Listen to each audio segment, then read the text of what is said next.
Have you ever stopped to think about the lens through which you experience the world? We often take for granted that what we see, touch, and understand is simply out there, a neat package of reality waiting for us to observe. But what if the very structure of your mind is actively involved in constructing that reality? What if, before you even perceive a single object, your mind is already equipped with a set of fundamental tools, a cognitive toolkit that makes coherent experience possible?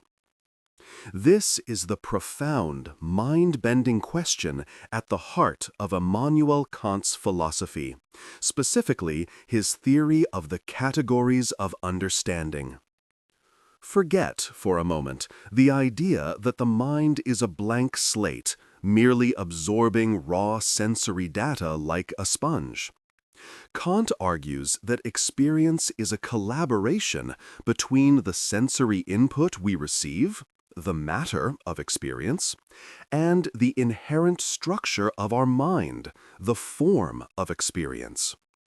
These inherent structures are the categories. They are not things we learn, but rather the innate, a priori rules, the synthetic a priori principles by which our understanding must operate to turn a jumble of sensations into an intelligible, unified world. They are the cognitive chassis upon which all possible experience is built. Beyond the usual suspects, why Kant's categories are revolutionary. To truly appreciate Kant's genius, you have to understand the philosophical impasse he was trying to resolve. British empiricists, like Hume, had brilliantly shown that we can't logically prove things like cause and effect simply through repeated observation. Just because the sun has risen every day doesn't mean it must rise tomorrow. This threatened to undermine all of science and knowledge, leading to radical skepticism.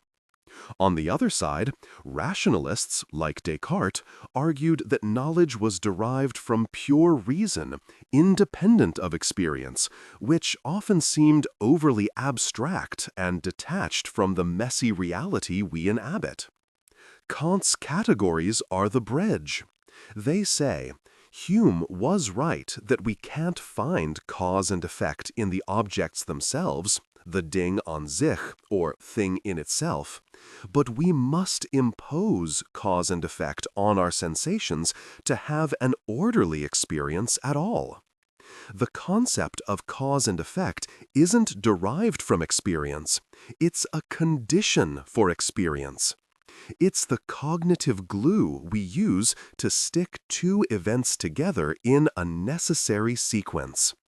This realization that the mind is legislating its own experience is the core of his Copernican revolution in philosophy.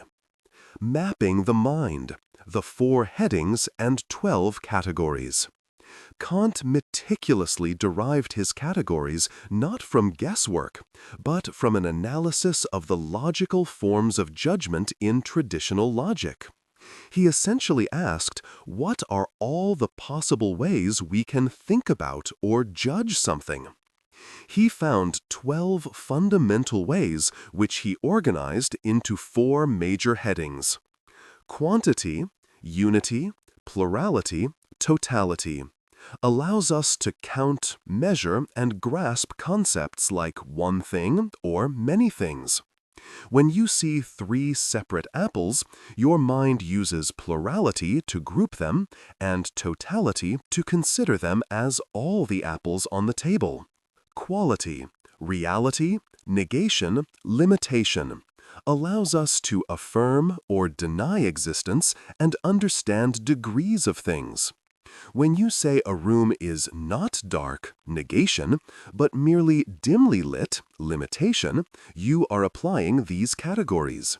Relation, inherence and subsistence, substance-accident, causality and dependence, cause-effect, community, reciprocity. These are arguably the most crucial. They structure our understanding of objects and how they interact.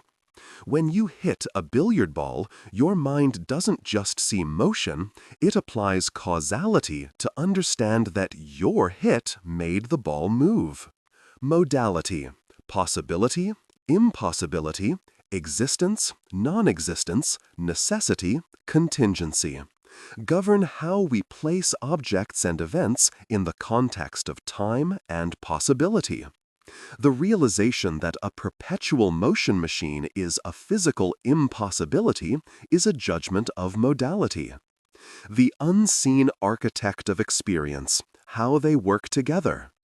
The categories don't work in isolation. They are the fundamental rules of a single unified consciousness, what Kant calls the transcendental unity of apperception. Imagine trying to build a house. The raw timber is your sensation, the material, but the blueprints, the hammer, the saw, and the ruler are the categories. Consider the experience of seeing a burning log. 1. Sensory input. You get raw data of heat, light, and a specific shape. 2. Category of substance, relation. Your mind automatically frames this data as a single, enduring thing, a log, that has qualities, accidents, like fire and heat. Without this category, the experience would just be a shifting, formless flow of visual data. 3. Category of causality, relation. You understand that the friction of the match caused the log to ignite. This is a necessary connection imposed by your mind. You don't see the necessity, you think it. 4. Category of unity, quantity. You identify it as one burning log. The world you experience, the world of enduring objects, predictable sequences, and measurable quantities, is not the world as it is in itself, but the world as it is structured by your mind. This structured, knowable world is what Kant calls the phenomenal world. The categories and the limits of knowledge. Here is where Kant's framework becomes a vital philosophical guardrail. By identifying the categories as the limits of possible human experience, he simultaneously defines the limits of possible human knowledge. If we can only know what has been structured by the categories, then any attempt to apply these categories to things that lie outside of possible sense experience, things like God, the soul, or the entire universe as a totality, is a philosophical mistake. Kant calls these faulty applications transcendental illusions, or antinomies of pure reason.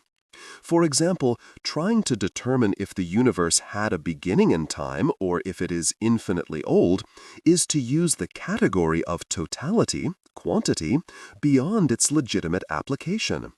Since we can never experience the entire universe as a single object of sense, our attempts to think about it lead to contradictions, antinomies. The categories are only valid when synthesizing the stuff of sensation. Where there is no sensation, the categories have no grip, and knowledge is impossible. A legacy of intelligibility. Kant's categories are an enduring monument to the power of the human intellect. They move us past the simple debate of nature versus nurture to a profound recognition that our minds are not just passive receivers, but active, necessary architects. They explain why we all, regardless of culture or background, share a fundamentally similar, coherent experience of time, space, and causality. They provide the very definition of an objective experience. It is not an experience that is independent of any mind, but an experience that is structured in a way that all rational human minds must agree upon, because we all share the same 12 cognitive operating principles. Ultimately, Kant's work is a powerful invitation to self-reflection. The next time you see an event unfold, remember that the order, the cause, the substance, the very intelligibility of the moment is as much a product of the world outside your skull as it is the masterful, necessary architect within it. If this deep dive into the architecture of your mind fascinated you, imagine the other concepts we could unravel together. Hit that like button if Kant's ideas blew your mind. Subscribe to join the community that loves wrestling with the big questions, and let me know in the comments which philosophical concept you want us to dissect next.